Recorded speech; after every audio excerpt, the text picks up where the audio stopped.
ये एक काल्पनिक कहानी है और दिल को गहराइयों तक छू जाने वाली। एक बार स्वर्ग में विचरण करते हुए कृष्ण और राधा एक दूसरे के सामने आ गए। विचलित से कृष्ण, प्रसन्नचित से राधा। कृष्ण सकपकाए, राधा मुस्कुराई। इससे पहले कि कृष्ण कुछ कह पाते, राधा बोल उठी, कैसे हो द्वारिकाधीश। जो राधा उन्हें कान्हा कान्हा कहकर बुलाती थी, उसके मुख से द्वारिकाधीश का संबोधन कृष्ण को भीतर तक घायल कर गया।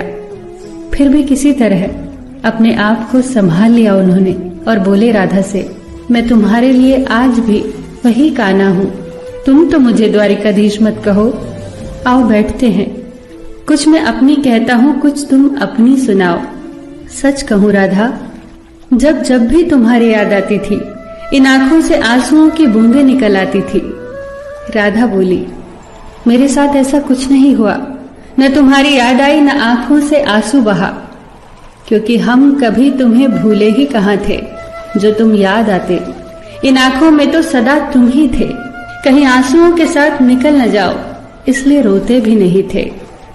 कान्हा, प्रेम से अलग होने पर तुमने क्या खोया, इसका एक आईना दिखाऊं तुम्हें।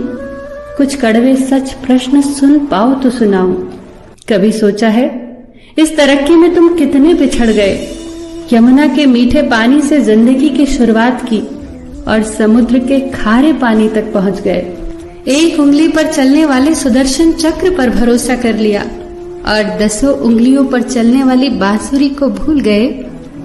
कान्हा, जब तुम प्रेम से जुड़े थे तो जो उंगली गोवर्धन पर्वत उठाकर लोगों को विनाश से बचाती थी, प्रेम से अलग होने पर वही उंगली क्या क्या रंग दिखाने लगी। सुदर्शन चक्र उठाकर विनाश के काम आने लगी। कान्हा और द्वारिकाधीश में क्या अंतर होता है बताऊं? कान्हा होते तो तुम सुदामा के घर जाते, सुदामा तुम्हारे घर नहीं आता। युद्ध में और प्रेम में यही तो फर्क होता है। युद्ध में आप मिटाकर जीतते हैं और प्रेम में आप मिटकर जीतते हैं। कान्हा, प्रेम में डूबा हुआ इंसान दुखी तो रह सकता है, पर किसी को दुखी नहीं कर सकता। आप तो कई कलाओं के स्वामी हो, स्वप्न दूरदृष्टा हो, गीता जैसे ग्रंथ के दाता हो, पर आपने ये क्या निर्णय लिया?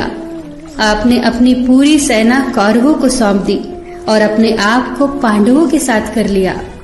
सेना तो आपकी प्रजा थी, राजा तो पालक होता है, उसका रक्षक होता है। आप जैसे महाज्ञानी उस रथ को चला रहे थे जिस पर बैठा अर्जुन आपकी प्रजा को ही मार रहा था। अपनी प्रजा को मरते देख आप में करुणा नहीं जगी, क्योंकि आप प्रेम से शून्य हो चुके थे। आज भी धरती पर जाकर देखो, आपकी द्वारिकाधीश वाली छवि को ढूंढते रह जाओगे। हर जगह, हर मंदिर में मेरे ही साथ खड़े नजर आओगे। मैं जानती हूँ कान्हा, लोग गीता के ज्ञान की बात करते हैं, उसके महत्व की बात करते हैं, पर धरती के लोग युद्ध वाले द्वारिकाधीश पर नहीं, प्रेम वाले कान्हा पर भरोसा करते हैं। गीता में मेरा दूर दूर तक नाम नहीं है, पर आज भी लोग उसके समापन पर राधे राधे कहते हैं। ये कहानी काल्पनिक जरूर है, पर इसके भीतर छिपी सीख बहुत महत्वपूर्ण है। श्री कृष्ण के पास कभी किसी प्रश्न का उत्तर ना हो, ऐसा तो हो ही नहीं सकता, परंतु राधा द्वारा लगाए गए प्रश्न चिन्हों पर कान्हा मौन रहे। यही तो है प्रेम में समर्पण का भाव।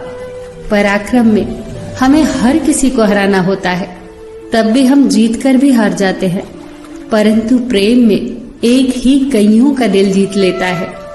सही कहा है कि छोटी सी उंगली पर पूरा गोवर्धन पर्वत उठाने वाले भगवान श्री कृष्ण छोटी सी बांसुरी को दोनों हाथों से पकड़ते थे। फिर मिलेंगे दोस्तों अगली कहानी के साथ। तब तक के लिए अपना ख्याल रखना और हमेशा मुस्कुराते रहना।